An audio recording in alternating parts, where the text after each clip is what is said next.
Já faz um bom tempo que não se vê telegrafistas, datilógrafos ou leiteiros andando por aí. Com o passar dos anos e o desenvolvimento de novas tecnologias, trabalhos comuns no passado deixaram de existir.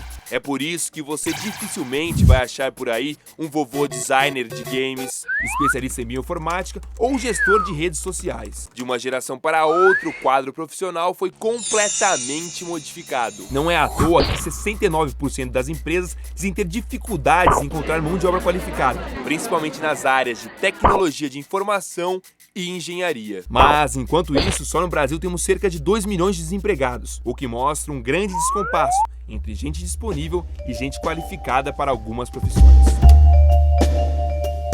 Eu acho que esses últimos 10 anos foram positivos em termos de conquistas, de evolução do trabalho, de possibilidades econômicas. Quer dizer, dentro da crise econômica mundial, o Brasil foi um dos que foi menos afetado diretamente. A gente tem 2 grandes desafios aí, que é a Copa do Mundo e a Olimpíada, né? Junta isso com a perspectiva do pré-sal, que é de longo prazo, porque a Copa do Mundo acaba, né? A Olimpíada acaba, mas a gente tem um pós-2016. Então, o pré-sal é um exemplo de possibilidades que o Brasil tem. O Brasil tem todo um mercado potencial para crescer, né? Eu acho que o grande desafio nosso não é tanto o mercado potencial de crescimento, mas é a formação de bons profissionais. O mundo e o Brasil não acabam em 2016, mas um temor que a gente tem em termos de economia é essa euforia que está criada com esses eventos diminuir.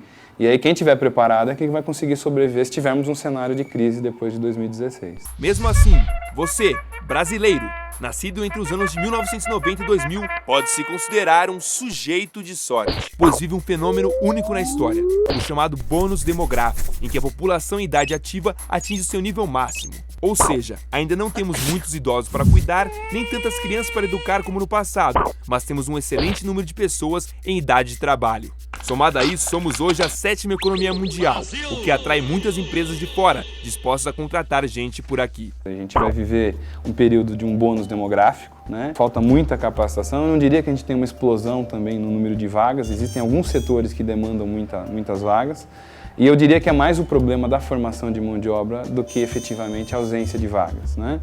Então, esses 2 fatores, bônus demográfico com possibilidades de crescimento, vão ser determinantes na formação das pessoas nos próximos anos e em que carreiras e em que posições essas pessoas vão trabalhar. O grande desafio é que quem for se colocar nas áreas profissionais tem que estudar e se formar muito bem naquela categoria. Se você escolher ser um economista, tem que ser um bom economista, um cinegrafista, um repórter, enfim.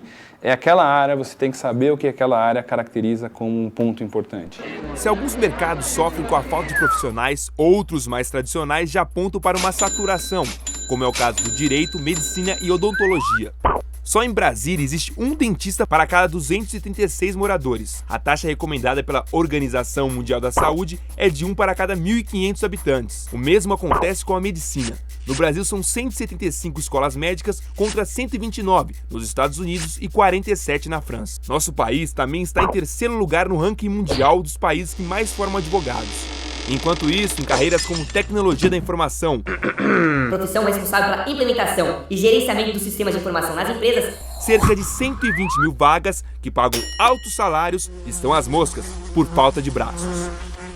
Então, a gente toma a decisão dos jovens hoje muito focadas na carreira que vai trazer a maior rentabilidade financeira. Isso não necessariamente é a melhor forma de se escolher a profissão, né? Eu acho que essas ondas de remuneração acabam acontecendo. Você vai ter um período em que certas carreiras com maior demanda, por exemplo, TI, engenharia, vão pagar mais no período em que elas precisam suprir aqueles profissionais. Se a gente tiver uma virada econômica, alguma outra situação de crise, por exemplo, não necessariamente essas carreiras vão atrair.